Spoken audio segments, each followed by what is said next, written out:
Uh, okay. Hello and welcome everyone to our July 3rd Thursday. This is Men and Monsters, Writing Compelling Villains.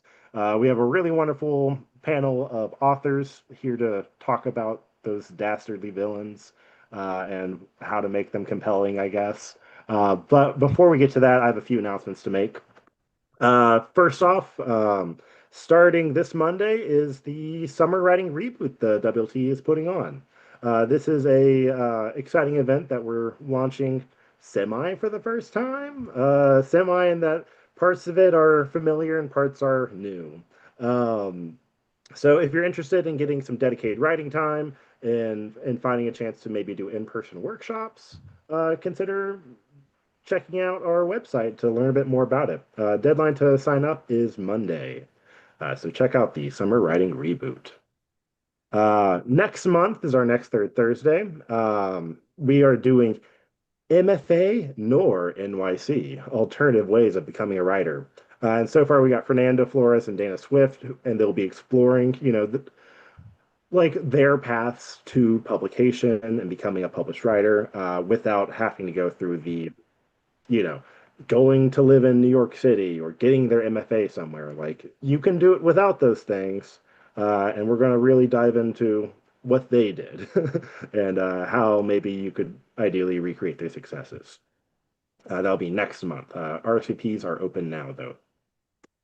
2026 is WLT's 45th anniversary as an organization. We've been around for 45 years this year. I think it's crazy every month I say this. It's awesome that I get to be here and stand in front of you guys at these third Thursdays or sit in front of my computer in front of you guys to talk about, this organization that I've devoted a large part of my life to. We have been here for 45 years. It's been a tough 45 years for some of those times. And 2026 hasn't been any easier than the past few, especially with a lot of the attacks on the written word and arts funding. So if you love the work we do free events like this every month, as well as many other things, providing resources for writers in many, many ways. If you like the work we do, consider maybe kicking us a few dollars in a donation or, signing up for a membership if you haven't signed up for membership. There's plenty of great opportunities there within. We'd be happy to have you deeper in our community. Um, Also, this event is done in conjunction with a local independent bookstore here in Austin, Book People. Uh, you know what? We have some great authors here, and a great way to show them support is maybe buying their books. There's some fantastic books here from these authors, and I highly recommend you take a look. We're big fans of all these people here, and I got many of these books on my bookshelf, hidden away around the corner of my apartment. I highly recommend. Um, but you know what? I don't want to dive too much longer into announcements. There's not a ton to announce past we're doing that summer writing reboot and next month's third Thursday. I really just want to hear this conversation, y'all. I don't know about y'all. So I would love to pass things off to the amazing Laura Arnold to take control of the conversation. Yeah, thank you so much for that introduction, Evan. And welcome everybody to July 3rd Thursday, Men and Monsters, Writing Compelling Villains. I love these panels. It's my absolute honor to be here tonight. And we're going to talk a little bit about what makes a good villain, how to write a good villain, and the villains in these excellent authors' books. We're so fortunate tonight to be joined by some really great people. Um, I'm going to start us off with their bios and then we'll jump into the conversation. So with us here is Yasmin Angoe, is an action and psychological suspense thriller author, Library of Virginia People's Choice Fiction Award finalist, Goodreads Award finalist, and Anthony Award nominee of the critically acclaimed international espionage thriller Her Name is Night, and the domestic suspense novels Not What She Seems and Behind These Four Walls. She is a first generation Ghanaian American and received the 2020 Eleanor Taylor Bland Award for Emerging Writers of Color from Sisters in Crime. Her books have been featured in the New York Times, Oprah Daily, The Guardian, The Root, Pop Sugar, Woman's World, and on The Today Show, as well as a billboard in Times Square. Yasmin is an active member of several organizations such as Crime Writers of Color, Sisters in Crime International, Authors Guild, Mystery Writers of America, International Thriller Writers, the Crime Writers Association, and the Women's National Book Association. Thank you so much for being here, Yasmin. Next up, we have Rhonda Jackson Garcia, also known as RJ Joseph, is a Stoker Award-winning, Shirley Jackson Award-nominated Texas-based writer, speaker, and editor.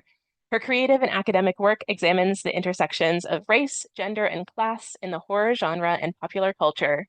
Her next short story collection, My Monsters Ain't Like Yours, was released this summer by Quill and Crow Publishing. Her nonfiction book, Mothers, Lovers, and Others, an examination of Black women in horror films, will be released in fall 2027 by Creature Publishing.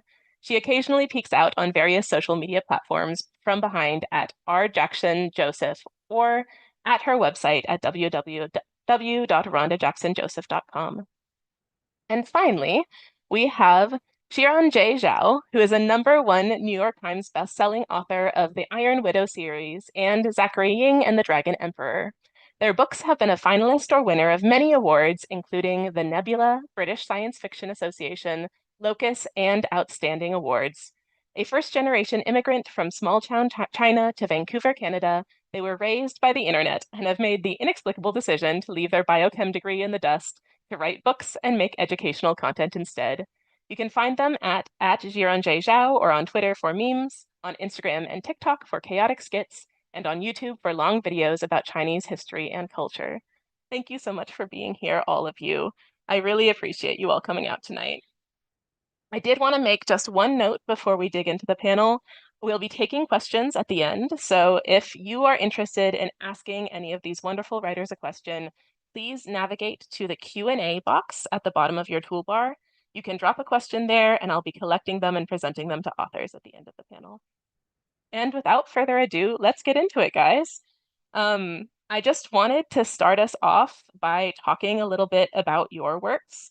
Will you each tell me a little bit about what you write and have written recently and the collection of villains and antagonists therein? Can you get us started, Rhonda? Hi, yes, absolutely. So I am predominantly a short story writer.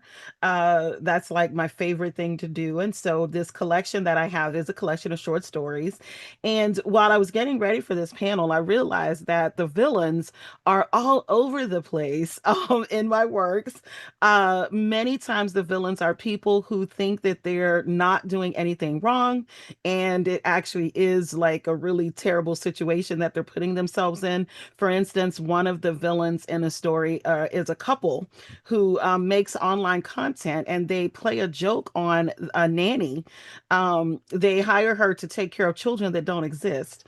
And so the problem is, we very much can tell that that's not nice. That's not a nice thing to do, but we're probably willing to forgive them, except that by the end of the night, they do find themselves presented with those children that don't exist, right? That's what happens because they try to play this prank. Um, and so a lot of the villains are people that may actually be suffering under other circumstances.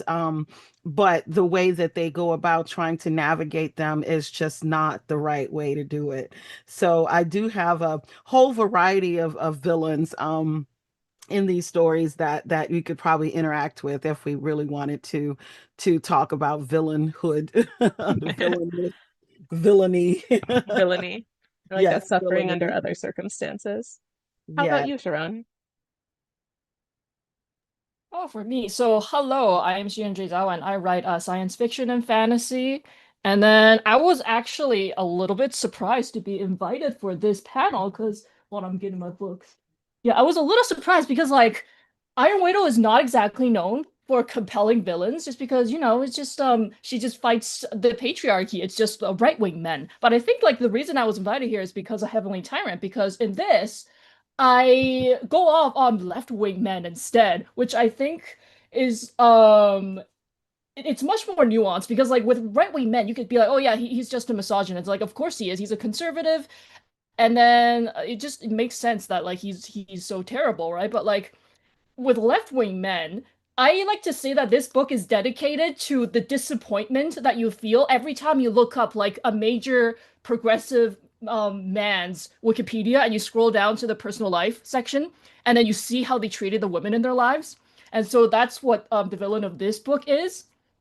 And so I think that's why like I've heard that people have found that like villainy a lot more compelling because it's not just this like misogynist force that you got to go against. It's also like because she agrees with a lot of the villain's politics and then she's forced to balance just that like her inherent disgust for some of the things he does and then her knowledge that he's still taking society in a progressive direction in general but still in the end he got to he's got to go, he's got to go.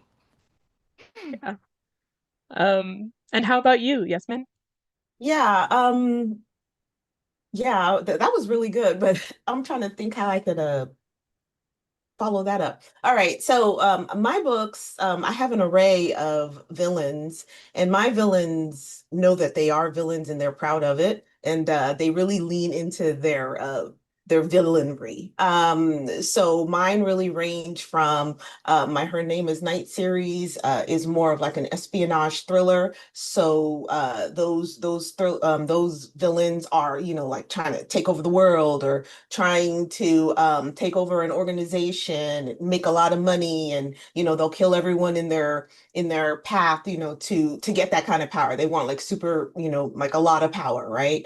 And then in Not What She Seems, the villain and that is a person who appears to be very sweet and very like pretty and like wealthy and stuff, but like she's really not in real life. And there's only one person who can recognize who she is for what she is, while she has everyone else snowed. And then I have a villain or villains in behind these four walls, which are like a rich family. So it's like David versus Goliath kind of thing.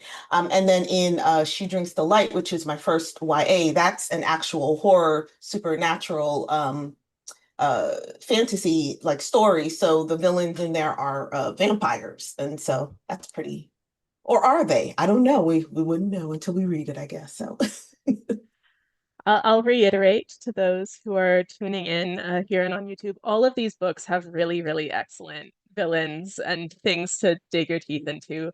I did invite all of you here, enjoying your work. And so, yes, please go check out these authors' books. They're really, really wonderful. We're going to jump into a discussion now about writing and what it takes to write a villain and what that looks like. And so just to start us off, feel free to hop in or to respond to each other. I wanted to just generally ask y'all, what do you think makes a good villain? What are you drawn to? One thing I think that makes a good villain is making sure that they actually have some type of an honor code. Like even if it's not something that we in the general population adhere to, because the fact is, even those villains that are just terrible, they know that they're terrible, they're still abiding by some type of a code. And so I think that it's kind of fair when we let the readers know exactly what those codes are.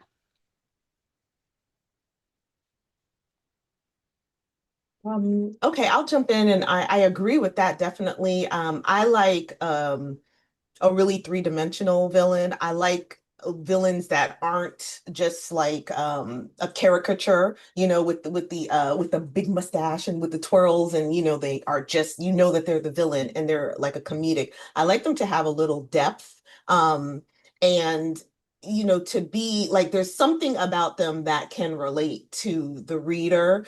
They could be like really like gregarious and or they could be like really, I guess I have a thing with like really handsome villains. My villains, if they're men, they like really look good. So because I think that that's a little disarming. If someone looks really good, you don't expect them to be so evil, and they are, so there's a little bit of contrast there. And so those are the villains that like I really can get into when they are doing their bad, and like they're just so good at their bad that you're just like, oh man, that's so bad, but I can't turn away. Those are the kind of villains that I like to read, and hopefully I, put into my writing as well. Yeah, I definitely agree about the complexity thing. And I think the most memorable kind of villains have to make the reader feel conflicted in some way. We were talking before the panel about like some of the best most memorable like classical villains, and then so I named Heathcliff from Wuthering Heights because I'm reading that, and then there's also Killmonger, and that's not a book, but like you can see why people have a lot of like conflicted feelings about him, and so for this book, I think it would surprise approximately zero people who have like read it to know that I actually based the villain on a shitty ex of mine. And so I really wanted to explore those like complicated feelings of like, why would you stay with a man you know is so shitty to you? And so I think like only with that level of like complexity and mixed feelings can you really get someone to like remember a villain. Yeah, that makes perfect sense. I love all those answers. Um, I just want to check in. Rhonda, is everything okay technology related? I'm still here. It looks like my audio's still working. I think I've lost my video, but I am still here. No worries then. We'll just continue. Um, so we have a little depth. We have villains that you can really dig your teeth into. Can you talk a little bit about the spectrum of human to inhuman in the creation of villains and monsters? What's your personal differentiation between human and monstrous, and where do those lines blur for y'all?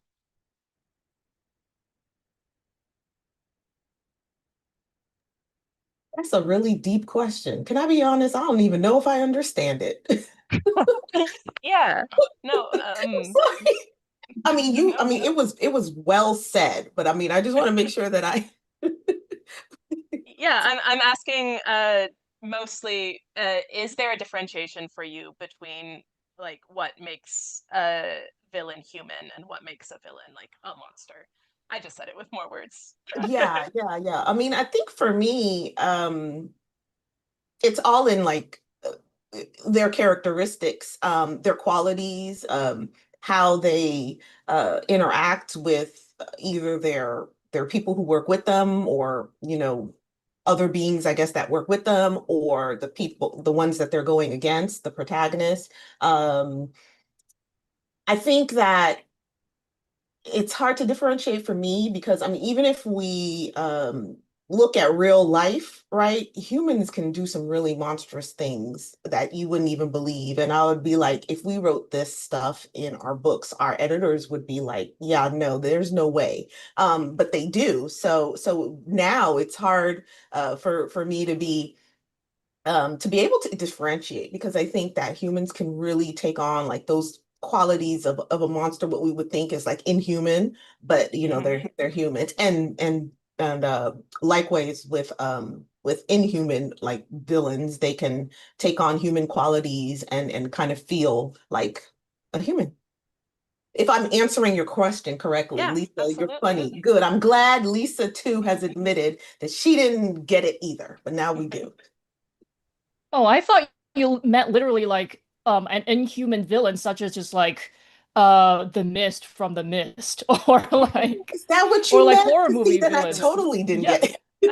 Yeah, I do you think mean like Jason from Friday the 13th? Like See, I'll wait, be but he honest was with also y'all. human though, I think I both guess. answers work. I was fishing a little bit for thinking of what inhumanity is, especially in those styles of actually genuinely in the text and human villains. But I was in asking it curious about your personal lines, both technical, like Sharon answered, and philosophical, like you, Yasmin. Yeah, for me, I am really hesitant to dismiss any kind of like if it's because I write sci-fi and fantasy, right? So like Hmm. there are legitimately like non-human characters, but I think as long as the human character is like an actual person, I'm really hesitant to just like dismiss them as a monster because I think there is no inherent like there's nothing inherently moral about being a human. And then to dismiss someone as a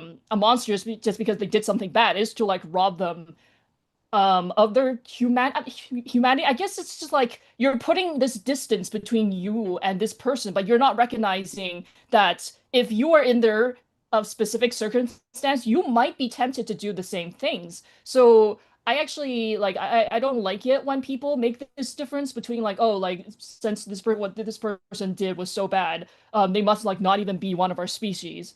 And Hmm. but it's like, no, you gotta recognize the human like potential to do horrible, horrible things. And no, speaking of like actual non-human villains, though, I think it's nowadays like a classic of sci-fi is to just question like if this inhuman character is really like the bad person there, not person, I guess, the villain there, right? Like the founding text of sci-fi is Frankenstein, and then that's like ever since then it's been like, oh, like is Frankenstein's monster the real monster?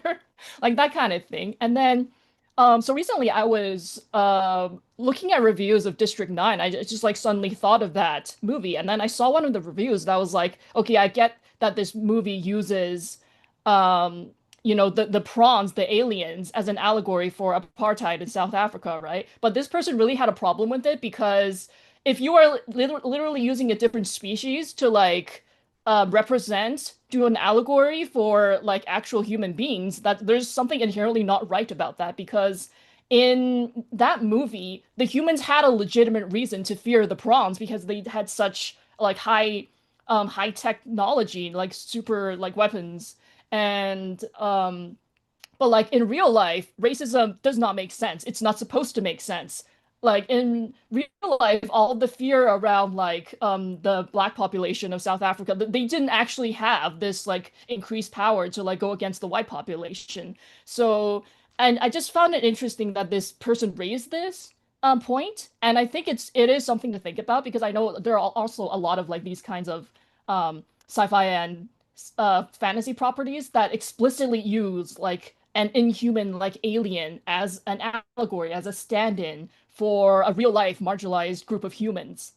But I've also like, I've never liked that allegory of just like the X-Men being like an allegory for, LGBT people or like different races, just because, they have I think if you can shoot lasers out of your eyes, people have a legitimate reason to fear you. But in real life, LGBT people don't have that kind of like outsized power. They can't shoot lasers out of their eyes. So I think like I've never liked metaphors like that. Yeah, that's an excellent response. You, Rhonda? Yeah, I think for me, the one of the things that draws the line is that monsters that are inhuman will sometimes destroy themselves. The thing about a person that is just terrible and does terrible things is that there tends to be some sort of an idea of self-perseverance there, like that where they are still trying to save themselves. But when we think about inhuman monsters, like such as I would say the system, we're talking about systems, the patriarchy, it will cannibalize itself in its efforts to be monstrous. And I do think that that's one thing that draws the line between human monsters and those that are inhuman. The inhuman ones are driven, seem to be driven by something that is a little deeper than just someone wanting to or doing these terrible things. It's almost like a compulsion, I think. And so that's probably where I would draw the line in that it's willing to cannibalize itself. Yeah, that's fascinating. Um, and as interesting as a horror author as well, uh, writing literal monsters in your work. Um, will you each talk to me a little bit about how you draw your readers into villainous perspectives? What are the ways that you make villains sympathetic or understandable or even just fun to read?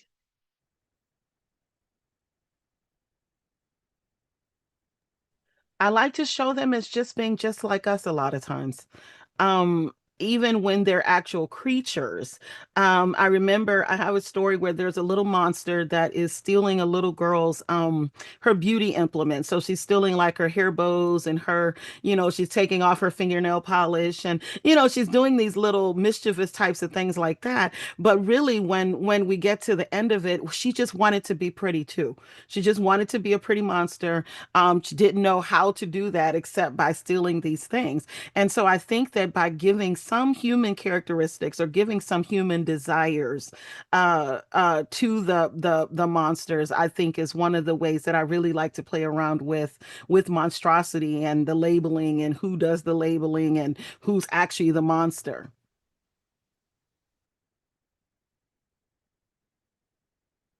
Yeah. Yeah, I would say that for me, like I mentioned before, I like to make mine relatable in some way. So um, maybe like really underneath all of their layers that they have like a reason that makes sense to them for why they're trying to do something. Someone, who may want like infinite power, right? Could be someone who grew up with no power at all, who was mistreated as a kid. And so that kind of, made them make a decision that I'll never be in that position again. Even like, with the rich family, they have a reason ultimately. Yeah, they don't mind stomping on the little people to keep their wealth and to keep their prestige and everything. But at the end of the day, they're a family just still trying to survive, and make it and to actually be loved by one another, though they don't know how to show it. So I think that definitely there are reasons, even like when I'm writing about the vampires, there's a reason, for that. And I try to like think about that a lot. Like, what would be their reason? Even if they're going to be like the most horrible, person ever, they're going to do all of these things, but they've got a reason for it that makes sense to them. And even if the readers should ultimately want their downfall, but they should hopefully be so invested in, in this character, because this character is so like magnanimous and so engaging and so horrible, maybe very funny, or whatever, little things to kind of keep them from totally despising that character. That'll still make the reader want to keep reading on and seeing what's going to happen to this character. But at the end of the day, I want this character to like die or whatever.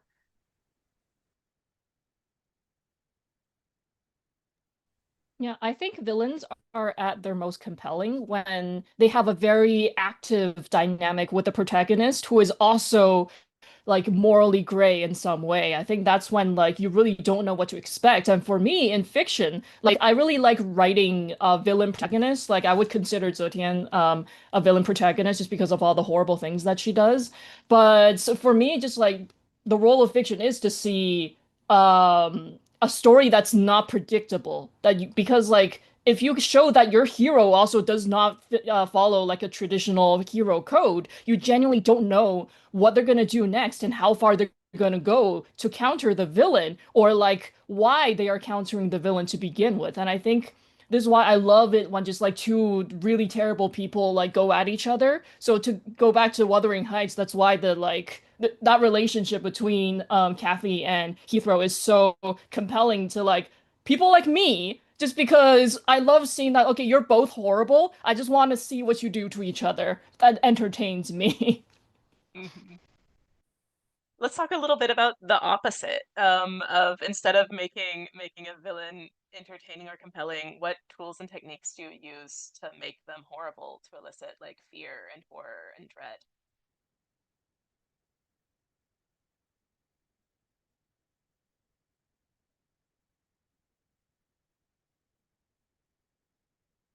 Jiran? I'm feeling fear and horror and dread right now. No, no, I'm kidding. Oh no. No, I guess just like just have them do horrible things, I guess. But also like I agree that like if you want people to have at least like some level of mixed feelings though, there has to be a line somewhere where they're just not like But I think it could also be a writing challenge to write a villain doing something that's like ho so horrible, but then you go back and like slowly build on them until people forget why they hated that character to begin with. But I think though I think in the end I don't really like it when villains are forgiven. Um, so just random example, like Avatar: The Last Airbender, like Uncle Iroh, right? I mean, I know he's not a book character, but Uncle Iroh, everybody thinks that like he's not a villain, but like if you go through the series, he actually talks about like how fine he was with like conquering the Ba Sing Se, and then he was like, oh, we're like totally like destroying that city, and then he only had a change of heart when his son died in that battle. And people just like make him out to be this like totally sweet and innocent old man, and they forget that he's a war criminal. And that like fascinates me too, just because, I am willing to accept our Uncle Iroh as a war criminal because he is a fictional character, but there are some people who like refuse to see that side of him because they like him so much. They refuse to see that he has done terrible stuff in the past. So for me, just like I don't get it when people try to just excuse villains' actions. I mean, like he's from the Fire Nation, he's supposed to be a villain, and Very yeah. much like the actions themselves are what introduce to you fear and Yeah, horror and I dread. like taking a step back and then Yeah. recognizing that, this is a fictional character. The author is writing them to say something. I should not judge this character by the standards that I would judge a real human being. Hmm. Rhonda, I saw you unmute yourself. Oh Uh, yeah, yeah. Whenever I have a character a monster that I want for people to not forget as a monster, and I don't really want necessarily that I'm not trying to elicit any empathy, I keep that monstrosity on the page. So this is a person who every single thing that they do in this story is going to be right there with the doors open, all with the sunshine shining, just so that people can remember this is a monster that does monstrous things when people are looking and when they're not looking. So it's not like there's a chance to build any type of a protection for them. And sometimes that type of a monster is necessary. I mean, like in writing horror, sometimes you need a monster that people will be afraid of. So you have to show that monster on the page, tearing people apart. You have to show that monster on the page doing the things that makes it a monster so that people don't forget. yeah. As a horror writer, is there like a timing thing that you use to bring out that horror and dread? Sometimes, but I do like to start it as soon as possible. Hmm. The first page, if possible, because I don't want anybody feeling like I tricked them, like into reading a story about something different. I'm like, no, this is a monster, and here's the monster doing monster stuff. Don't forget, this is a monster, and it's a monster story about a monster. Yeah, that makes sense.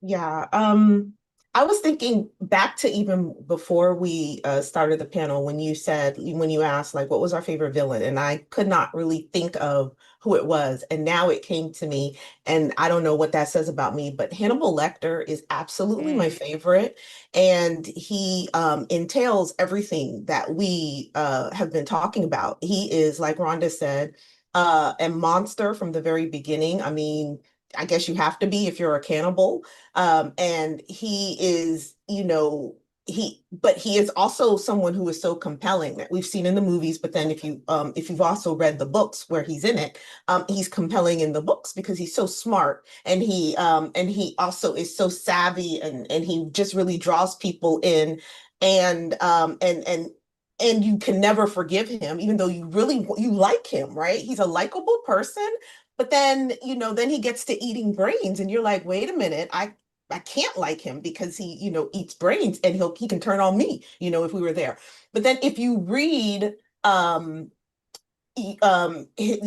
Hannibal Rising, which is his origin story, then you totally get why he became the way that he is, which doesn't make him right and doesn't make you ever forgive what he's done, because he could have made other choices, but you can understand why he started, becoming a cannibal and why he, behaves this way. And so those are, the kinds of villains that I think, the kinds of monsters that are totally terrifying that, if put, I think one of us said, if put in that position, what would I do the same? Would I become the same and make the same choices? And it's okay to kind of like him, but then you absolutely always remember, like that writer always lets you remember, that this is a monster at the end of the day. And even in the movies, that he is a monster at the end of the day, no matter how nice and sweet he looks.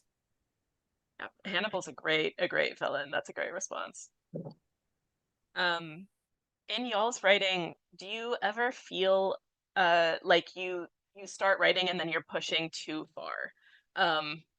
Like being afraid of what you're putting on the page. And in that case, how do you respond to this voice in your head and keep writing? Ha, there's no such thing as too far in horror. I don't often respond to that voice because I feel like that voice is trying to lead me down a path that I don't want to go to. That's that internal editor path. Like if it's telling me, oh my gosh, that's a lot, that's a lot, that's a lot. Well, that's what I'm probably going to elicit from the readers also.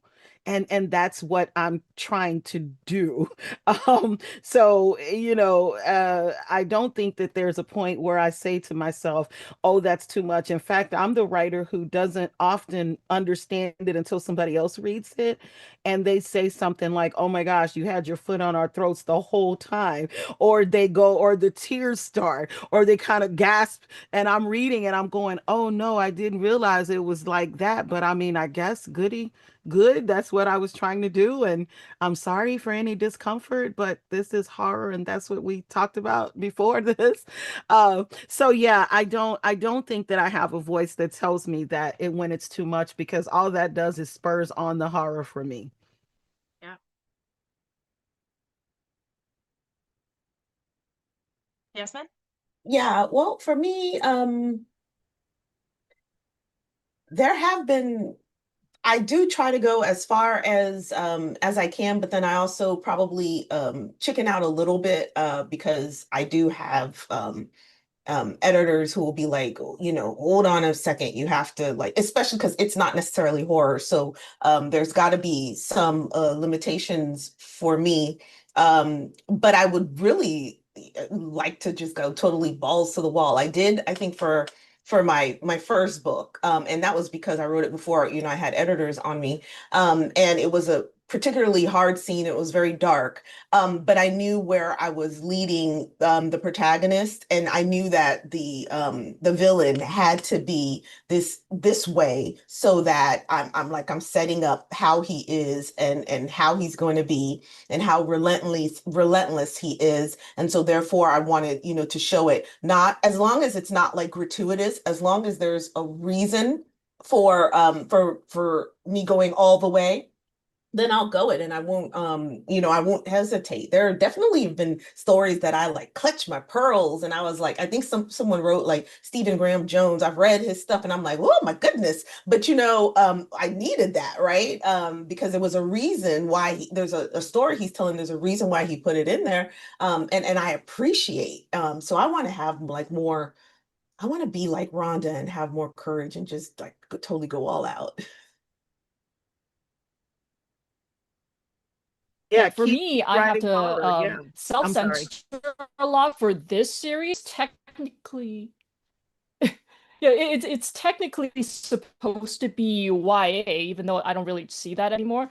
See it as YA anymore. But like, I remember the first draft of this when I first sent it to my like then agent. She was like, "Oh my God, what is this?"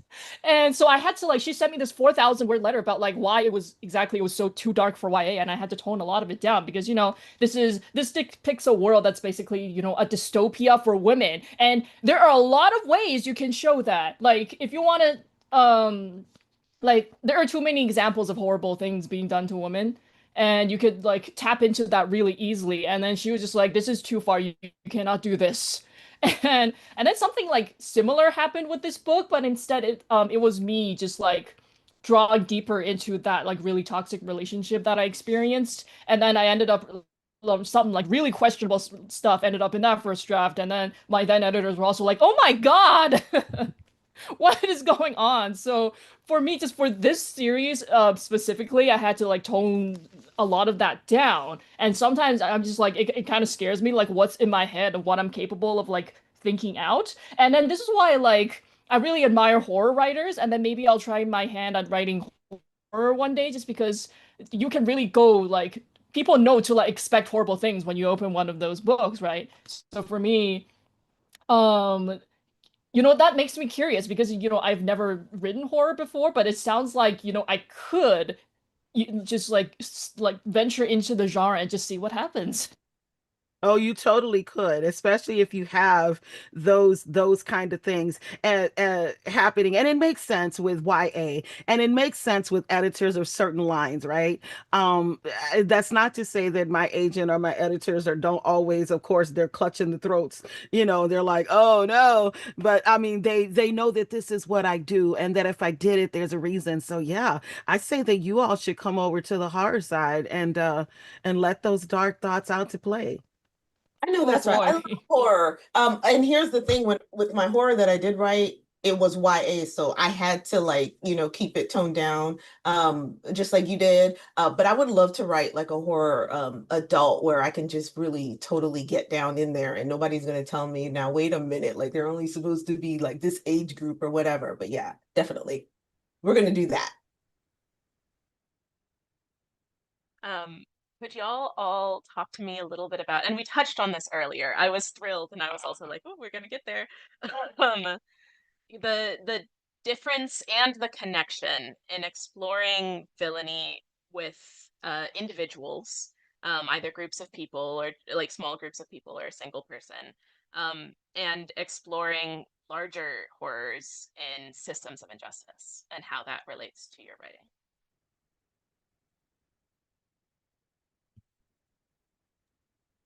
I have always embraced what is now called social justice writing. I think that I have had to. The fact that I am a Black woman writing in the horror genre is its own kind of a social justice statement. And so I've never shied away from those things. I've never shied away from the monster is the system. As a matter of fact, I think I saw just quickly some one of the questions flashed across that said, can there be more than one villain? Absolutely, because there are systems in place that are villainous. There are people that work to support those systems. They are also villains, and there are people that benefit from those systems and yet say that they don't. So they're also villains. I think that in my work, I'm always playing around with those ideas and the ideas again, like of monstrosity, like who gets to say who the monster is anyway? Who gets to say that what this person did was monstrous? Who gets to say that if you are unhoused and someone attacks you and you kill them, like what's to say that there aren't more than one villain in that story and neither of them is the unhoused person, right? The problem is they were attacked, that's a villain. The system that led to them being unhoused, that's another villain. So I do think that we can layer the villainy, and that's what I like to do in my stories, because there's very rarely just the one villain. Yeah, absolutely. I really like it when the villains push back and ask that question that Rhonda just asked, which is, who's to say I'm the bad person here? Who's to say I'm wrong? And especially when they're going up against, a protagonist who might be morally gray, or even a protagonist who, is really good, because we all know that, like, the villain, everybody's going to be, the hero in their own story, right? And so to them, they are the right one. And if we're writing like those kind of stories that have like a little bit of social justice, that has like when you were mentioning District 9, that has that system, even though that was a bad system that they were like, their example of it, right, was not told the best, but like when they're going up against like systems, like in Handmaiden's Tale and stuff like that, like those they seem, the protagonist or the villains, may seem like they're totally bad, but they may just be somebody who is like, misunderstood. They have their reasons for doing something. And sometimes not in those particular stories that I just mentioned, but sometimes like they are right, they just are really just going probably about it the wrong way. And the person who thinks that they're always right, the protagonist who thinks that they're the hero, could be the person who's really caught up in that system, right? And feels like they need to enforce that system upon everyone, but they're really, that's really the wrong way. So it could really turn itself on its head if you really wanted to delve into it. Yeah, and I love stories that do that.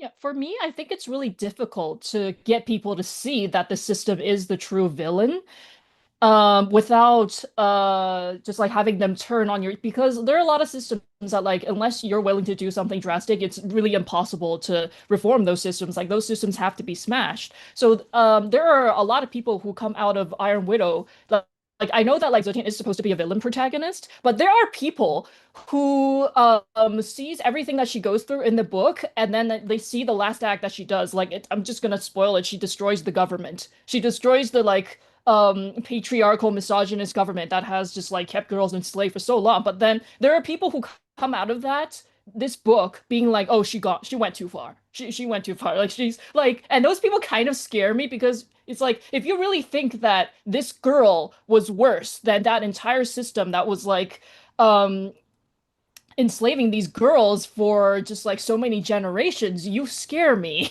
Like, and it's really hard to get people to see that, right? Because I do have like individual like villains in this, but I think it's just like so normalized for people to like deal with like terrible men, especially like terrible right-wing men that are misogynist, that they see that and they're just like, okay, whatever. But then they see this like woman behaving poorly, and they're like, oh my God, why would she do such a thing against these horrible, horrible men? And then it totally proves your point for writing the whole story in the first place, right? Yeah. Yeah, yeah. Absolutely. We also touched on this question, but I wanted to ask if you had inspirations, either literary or media, but also personal, that you were drawing on for the villains in your work. Any real world figures, large or small? I sure did. I'll say it for my one book, Not What She Seems. The villain in there is fashioned after an old coworker of mine. Yes, it was. Yes, it was. I did. And how do you navigate that? What do you mean? How do I navigate? Like, what was it like to like draw inspiration from a real person and work it into It your was work? great because I was really pissed off at her.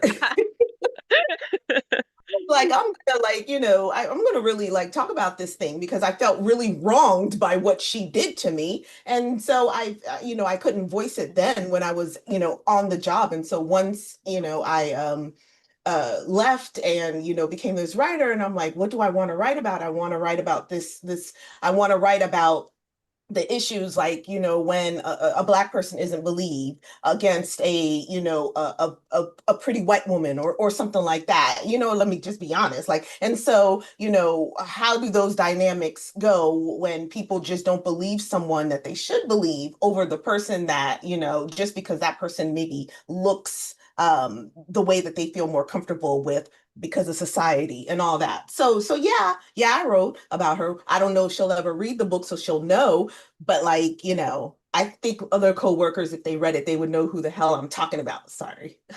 Let's I not knew do it was a that. white woman. Like, when you started talking, I was like, oh, that has to be a white woman weaponizing her tears.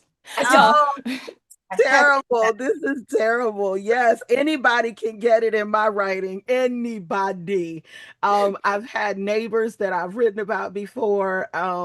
They were being really mean to my poor dogs. Like, don't get me wrong, my dogs are mischievous, but they weren't doing anything. And I mean, when I say that I let this lady have it in this story, and I didn't have to kill her, she didn't have to die. She only was tormented by demons because in my mind, it's even worse to be still alive and deal with your own bitter soul. But I've had people who are commentators on television. who have gotten smoke in my stories, because it's a fun thing to do, and I think it's a lot healthier. Of course, my therapist, if she ever heard this, would be like, no, we talked about this, no. But it's not like I'm doing this stuff in real life. Yeah, But I do think that it's easier to, or even not just easier, but I think that it's applicable for us to pull from our regular lives when we're talking about these villains, because villains are everywhere. absolutely. Yeah, hold Xiran? on. Yeah, especially like I really want to write a white woman like tier weaponizing villain one day just because I think like there also is like there's a type of person that people don't expect to be villains, and then they just look at this like dainty petite person and they're like, oh no, but like she's so sweet, no way that she could be horrible. And I think like fiction like should also play a role in convincing people that no, like there could be something very dark lurking behind there, and then like the privilege that white women can wield is like different from the kind that like white men can wield, and in like a more insidious way, like just when white women start crying, it's like, oh God. Yeah. Thank you all so much for your answers. I have one last question before we jump into the audience Q&A, if you'll indulge me a philosophical one. Will you speak a little bit onto why you think writers write about villains at all? Get really into their headspace. For me, it's just interesting to explore that psychological aspect, and then how like these villains justify themselves. Because I am bored by just like the traditional like moral code like heroes, just because I feel like it limits where the story can go. Like in any scene, like for just like someone who follows that code, if the villain presents them with a choice that's like, oh, that you have to be bad, or like something will happen, like you likely know that like what they're gonna choose. But if they are a protagonist who like doesn't really follow a code like that, then you don't know. And I think that again, that's like unpredictability is what I like. Yeah, absolutely. I think there's a little bit of villain in all of us. And so even though we don't always act on it, I think that it's realistic to expect that it exists and that it's there. And I agree with Geron. There's just, life is not that interesting without the conflict that these villains bring, or that these villainous thoughts bring. Yeah, I'll agree with them. I think when I'm writing villains, it's definitely a way for me to get out when they're specifically doing things like villainous.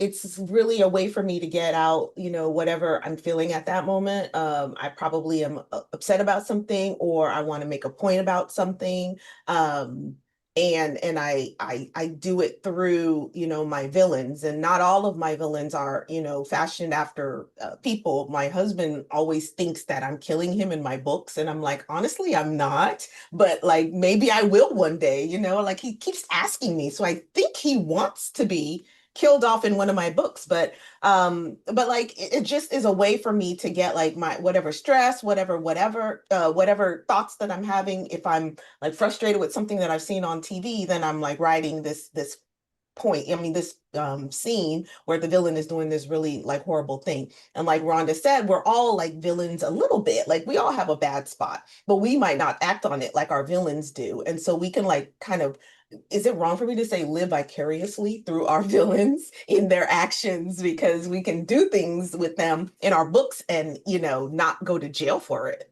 which is my goal. I love that turn of phrase. I love live vicariously through your villains.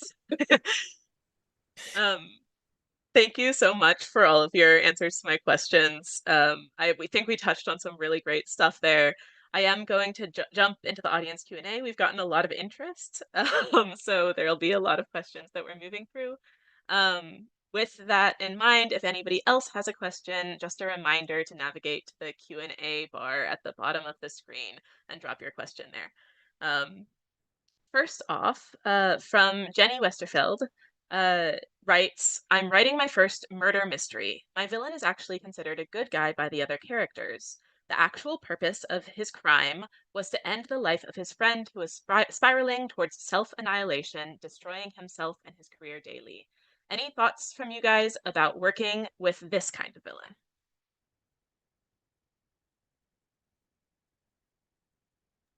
So that villain is that person is doing an act because they think that they're like making the world a better place by taking out this other person who's or Uh, do they think that they are trying to like they're like taking this person out of their misery? Do you know, like saving that person from themselves by killing them? Is that what, we're going with this I think that's similar.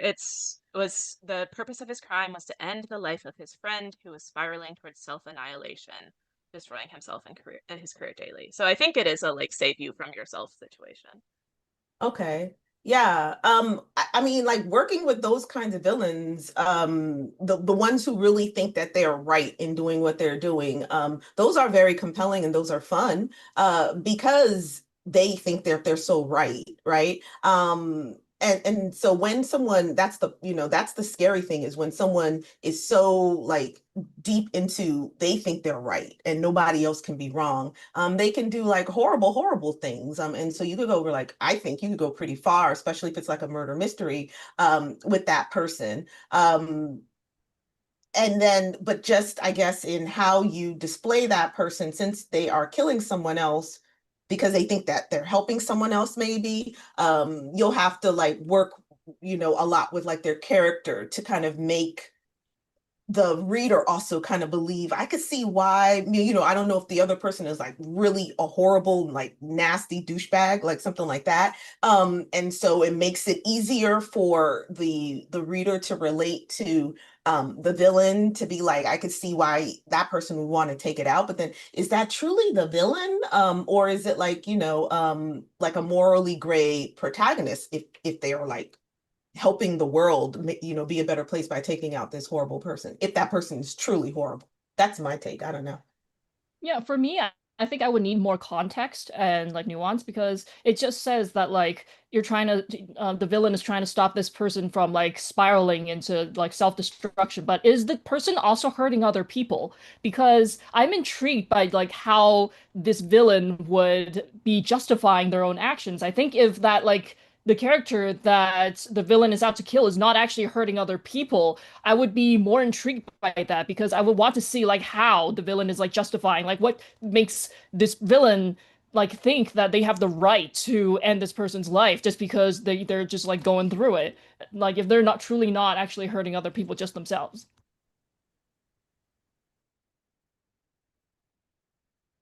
Perfect. Thanks, y'all. Another anonymous question from an anonymous attendee. Who are some of your favorite villains in fiction and why?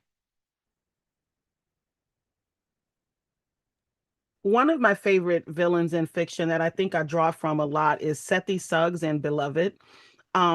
Because she is, and I don't know that I would actually call her a villain. I really don't think that she is villainous, but I do know that some readings do read her that way, because she's a victim of circumstance.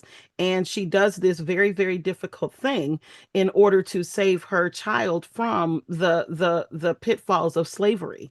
And so I really, really love her because she's layered, and as she's going through going through the haunting and through all the abuse, you there's a part of you that says, okay, I understand why she has to suffer some, but you're happy when at the end the town finally comes to her rescue. Yeah, can I jump on that? That was a great example, Rhonda, with Sethi being, considered a villain. I would also say that Beloved, the ghost herself, is someone who, everybody knows that she does like horrible things.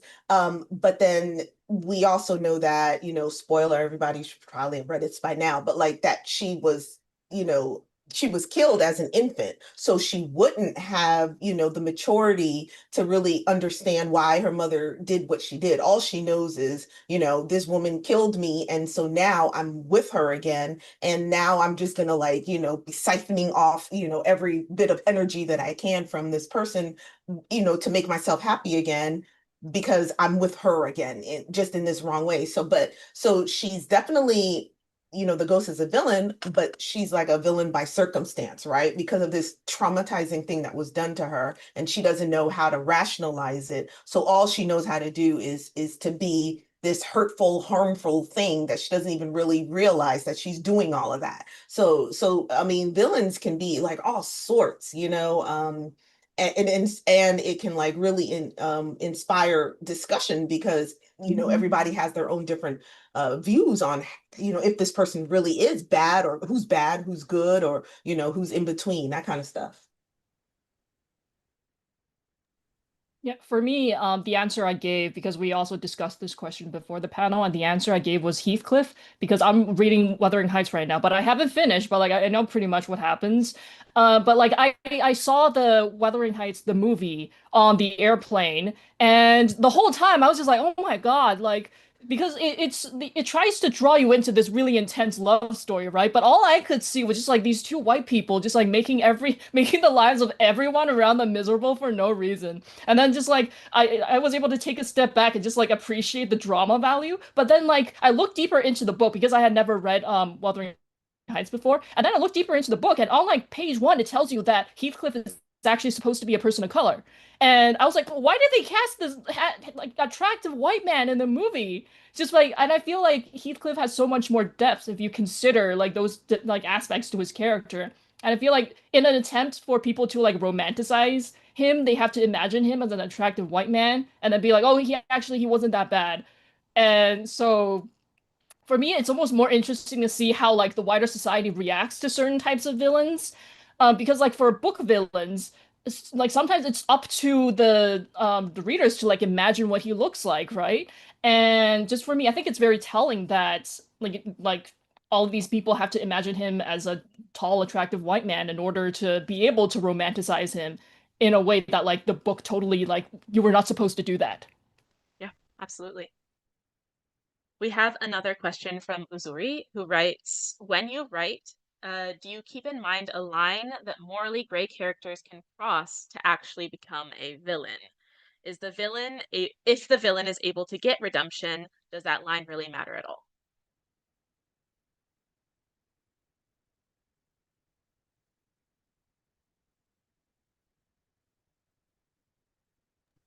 Oh, yeah, Rhonda, go ahead.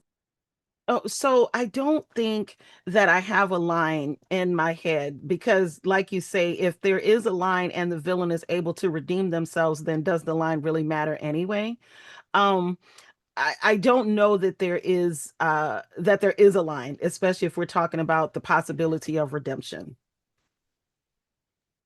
Yeah, I agree with that. If you plan on the villain being redeemed at the end, then there is a line that they shouldn't be able to cross because there are some things that are just unforgivable. No matter how much that person does, it's just a line that they cross. So you might, I mean, when we're writing our villains, I think we're very intentional on how we want to present that villain. And so we know if we want that villain to go all out and be totally just like monstrous, like Rhonda has said, or to be someone that is morally gray, like Xiran had said. And for me too, like how far do we want them to go? Because at the end of the book, like where do we want them to be at that point? And so that is what keeps me from going like over the line when I know that this person I do want them, but typically my villains won't have, redemption at the end. But if I know that somebody who is morally gray is going to be okay or redeem themselves at the end, then I won't have them go like way too far where, they just cannot be forgiven. Yeah, for me, I think it matters like when it comes to issues in real life that are often forgiven, such as just like I think like if a villain like willingly commits sexual assault or like participates in like slavery genocide, I think you can't come back from that. Like sorry. And there are a lot of just like these romances that are, like basically have the like love interest be essentially just like because I write sci-fi and fantasy, right? But there are a lot of like sci-fi fantasy Nazis out there. And then sometimes I'm just like, oh, like him? Why? Why though? He's a space Nazi. And I don't think you can come back from that. Very true. A question from Hannah. Are there historical figures you would consider writing into a villain, like Hilary Mantel did with Henry VIII, and to a certain extent, Thomas Cromwell in her Walpole series? Hilary Mantel to me is the villain, and then since she is now passed away, she is also a historical villain for me, just because I really did not appreciate her take on the French Revolution.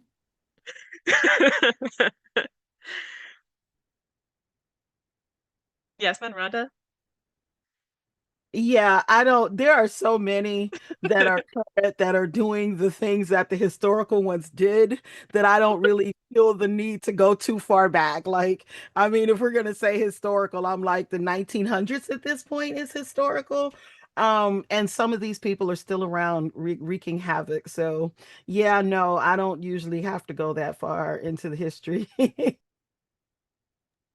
Yeah, I will agree with you. I think mine is going to sound cheesy. He's not a villain, he's the protagonist, but like when you say historical figures that you would consider writing into a villain, like the author who wrote Abraham Lincoln into being a vampire slayer. I thought that was hilarious because I was like, Abe Lincoln is killing up some vampires. And I mean, he's not a bad person, but like, I think that's genius when people like can do that. And I would love to be able to do that. I don't know who in history I would want to, change into a villain.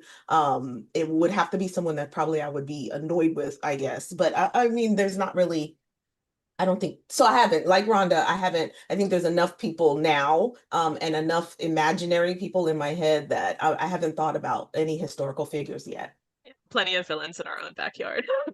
Oh yeah, I just realized one figure that I really want to write as a villain is Napoleon, just because I think there are a lot of people out there who like they basically forget the part where he gets exiled twice. Because like there are so many people who just see the glory days and then like they're like, oh my God, Napoleon the goat or whatever. And like recently I saw this video that was like, oh, if Napoleon was commanding France during World War II, can he defend France? And I was like, he couldn't even defend France during the Napoleonic Wars. Like, did you people just forget the part where he lost to the coalition twice? He lost Paris twice. Like, people just forget about that and they're like, oh no, but he was so great. And I feel like writing Napoleon as a villain, I really want to do that because I want to just portray how like propaganda and all of that can like elevate this mediocre white man into something of just like people are like, oh, he's the greatest military commander of all time. Like, I'm sorry, like I think that if you lose your capital twice, you don't deserve that to get that credit. And that You would don't be deserve so this like fun. gigantic mausoleum in the middle of Paris. I went there, I was like, what is this? You did you people forget that he lost your capital twice? I'd love to see that take from you. From Christina, how can I create scenes where the protagonist and villain exchange a vulnerable moment with each other, possibly revealing where they may actually share similar values and beliefs? Those are the good scenes. Mm, I don't have an answer yet. Someone else talk. I think you just do it. You just have them have like trap them somewhere and then force them to have a heartfelt conversation. We talked about Killmonger a lot. And so if you ever need like, an example to see that scene where, he's with Black Panther and they're sitting, as Killmonger is dying, and have that conversation then, that's a very, vulnerable moment for the both of them. Where different sides of them is revealed, outside of the anger that Killmonger had. But yeah, those are some of the best moments, and as Yaron said, putting them together in a, in a space where they would have to talk to each other, even if it's like, the villain's last stand, right? Because typically, I mean, a lot of times villains will have their last like big monologue, which I try to shy away from now, but like in the past, they've had this big monologue at the end where they explain, why they've done this thing, and they have all of that. I mean, if you could do that in a way where it's still fresh, and in a conversation with the protagonist, I think that would be like really interesting. Yeah, Rhonda? Yeah, I think you just have to do it. But you do want to plan at first, though, what these commonalities are, because if your character is anything like mine, sometimes they tell you stuff they don't tell you beforehand, and then you get it on the paper and you go, "Oh no, what is this? This is not what I wanted it to be." So you might want to kind of plot those out first, like what those commonalities are, so that that conversation does lead them to those, and not somewhere different where you don't want to go. Yeah, that makes sense. That's a great answer. Oh, wait, can I add one more thing? Oh, And absolutely. Feel free to interrupt me, guys. I'm okay. just here to move things along. And when you have them have that vulnerable moment where they see the similarities, I think that's also a really good opportunity, especially for the protagonist, because they wouldn't have realized that they were similar to the villain in these ways. So that is a way for the protagonist, for you to really delve deep into the protagonist and how do they respond to realizing, like, I'm not that different from this person. Oh my gosh, like what have I been thinking all this time? Now am I mean, they're questioning themselves, they're questioning, how they've always believed. They're questioning if what they've done here is right. So like that opens up like not only the external dialogue, but the internal dialogue that the protagonist would have with themselves at this realization. That's an excellent addition. Yeah, absolutely. A question from an anonymous attendee, who says, I'm on my cell phone enjoying the discussion. What about a villain who doesn't know it, who thinks their actions are reasonable and lacks any empathy or guilt? How would you tackle that?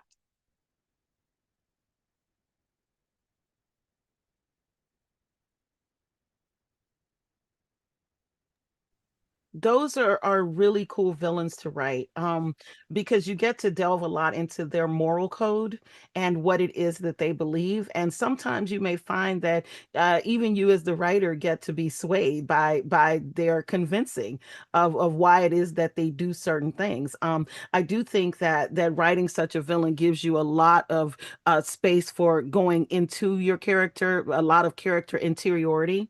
And so that I think that that's really cool when we have those kind of details about that character that kind of way.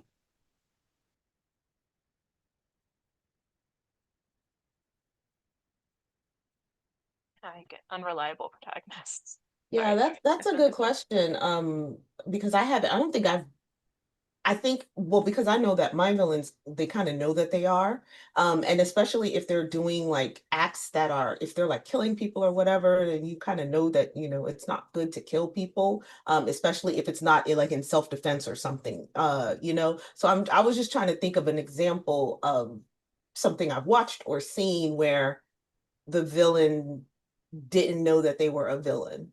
Um, because a lot of villains will know that they're a villain, but they'll still think that their actions are reasonable.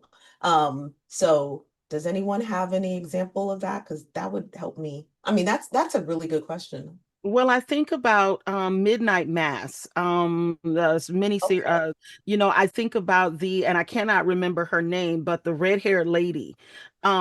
She was absolutely a villain, but on the outside of it, she was this upstanding church woman. She was only about upholding the word and upholding what the priest said.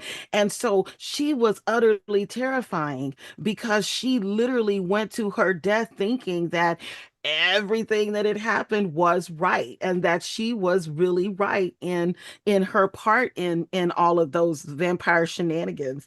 Right. And so I think about her when I think about that kind of character. But we got to do a lot of we got a lot of inside of her head through her actions, because everything that she did was about the church. It was about the church, it was about upholding the church. And so everything that she did up until the moment that she, burst into flames, I think it was, that she really thought that everything she did was right, and she probably would have done it again. Right. Okay. Thank you, Rhonda. So fanatics, even like religious fanatics. Okay. Yes, yes, Thank yeah, you. Okay. exactly, Yeah, I exactly. needed that. I needed that. I needed that. Yes. Okay. Yeah. And now I need to watch Midnight Mass again because that was really good. I just realized the villain in Heavenly Tyrant is basically one of those characters because, he's a Oh, yeah. revolutionary. He's trying to overthrow capitalism, and then he's like, I'm a leftist but I'm like a hard leftist where I'm not afraid to kill. I will do anything for the revolution. And then like just because Zotian is also fighting the same like systems of exploitation as him, she goes with him really far down that path until there's a point where she's just like, okay, if I keep letting him go any further, this revolution isn't actually going to work because it goes against just like basic common sense. And she's like, you can't keep killing people and not expect any blowback. And yeah, so I guess he is one of those villains, and it's really easy for him to justify himself because he is overthrowing a system that is objectively worse than what he is bringing to the table. But that doesn't mean that he would not also get to a point where he needs to be stopped. Yeah, absolutely.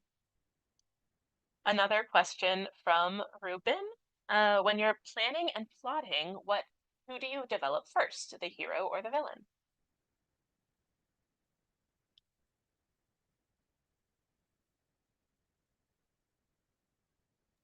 For me, it's more fun to develop the villains. I guess it really depends on the book, but so when I was writing Iron Widow, I definitely developed the protagonist first, but my like more recent books, I found that it's more fun to develop the villain and then just like throw it at my protagonist and just see how they're supposed to like deal with what they have going their way. Yeah, I'd agree with that. It would be like the villain first.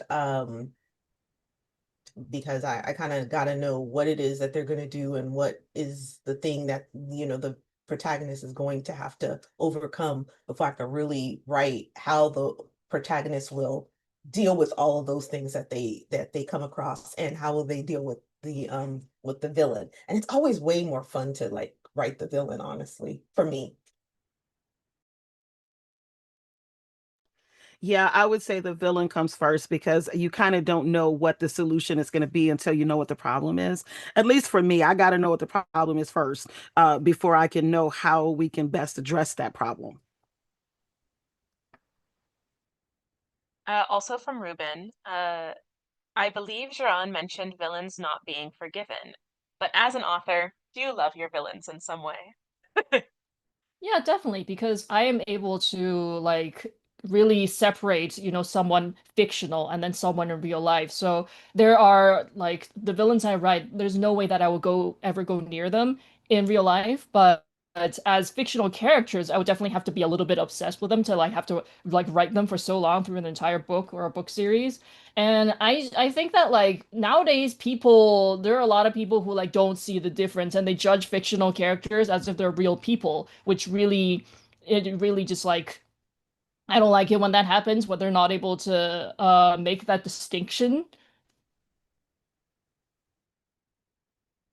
Absolutely. I mean, Yasmin, Rhonda, do you love your villains? I love my villains. They're really horrible, but I love it, and I love making them even more horrible. And so yeah, I agree 100%. You have to kind of love them, be obsessed with them because you're with them, and you have to be able to tolerate them as you're writing them. So, you write them with care and with love, knowing that everyone else will hate them, and that's what you want, is for everyone to hate them. Yeah, and to piggyback off of what Yasmin and Jaron have said, you have to love your villain because you can't write them to be dynamic or with nuance if you don't. So if you already don't like them, I think that that's kind of a red flag because you might tend to want to write them as flatly as possible, and not really delve into their whys or their anything about their characters. So I think that we have to love them so that we want to write them as best as we can. Hmm. From Will Hewler, you've talked about giving your villains a strong voice. What about villains who almost don't have one? How do you write a character whose silence is more powerful than anything they would say?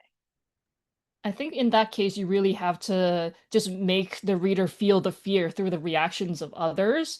And like in the mist obviously doesn't have a voice, but like you can just feel how terrified everyone is of it because of like what happens to them and then the way that they react. So if it's a villain that's supposed to be like in the shadows, then you really just gotta like show that through the reactions of people, just like hearing their name or just like freaking out at just like the thought that they might be near.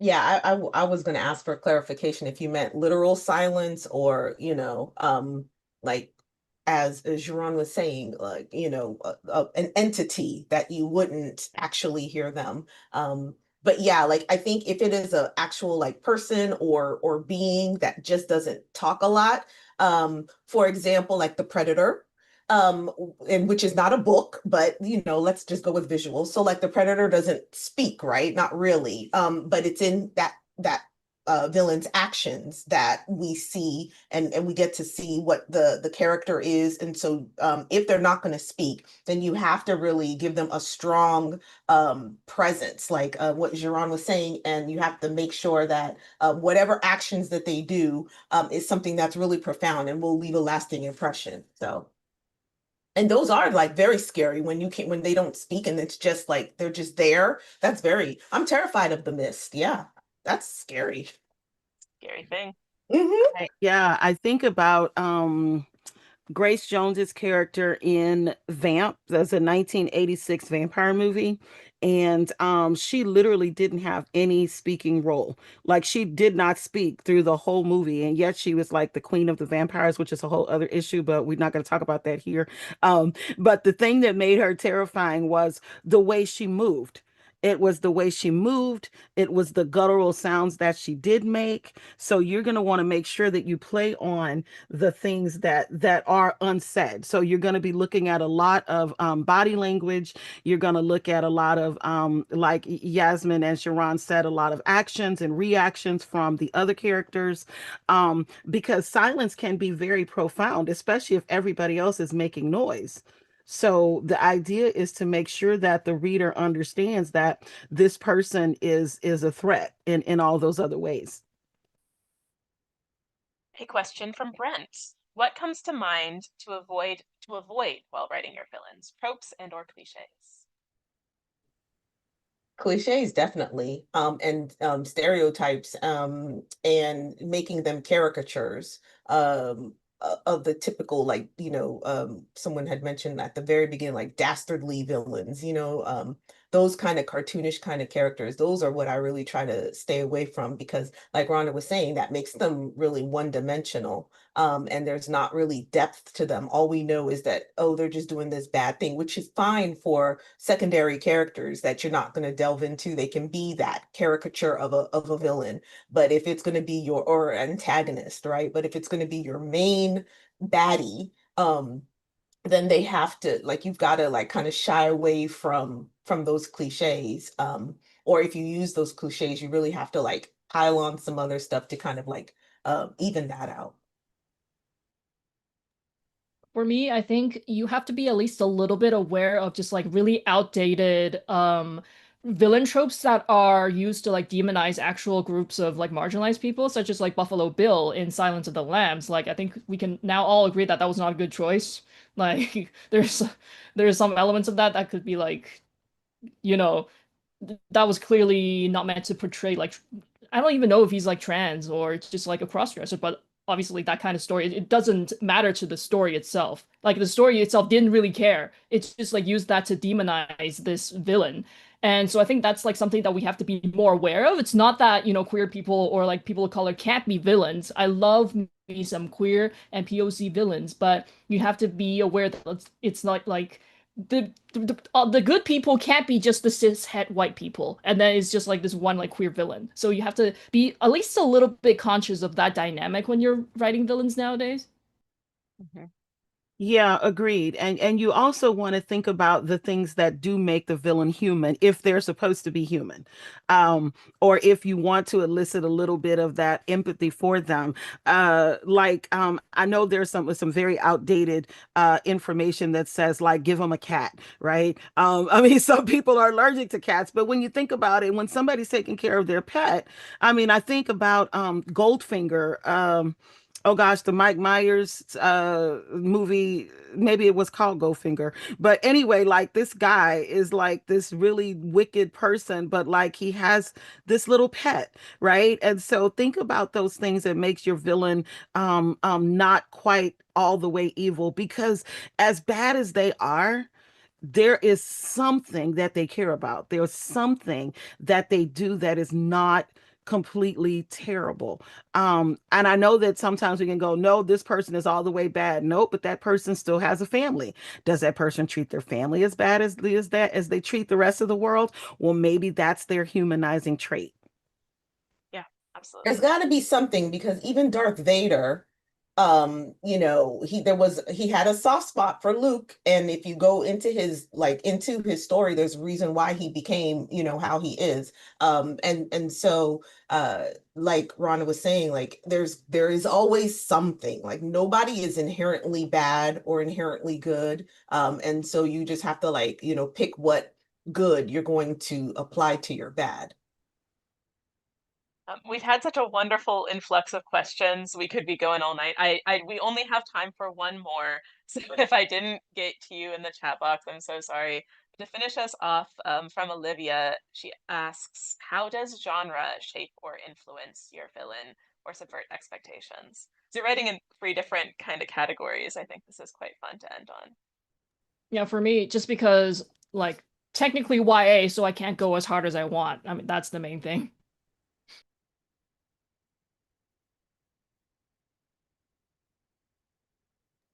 Yep, and horror, I go as far as I really think the story needs for me to go, because that's what the genre's boundaries are so far and apart.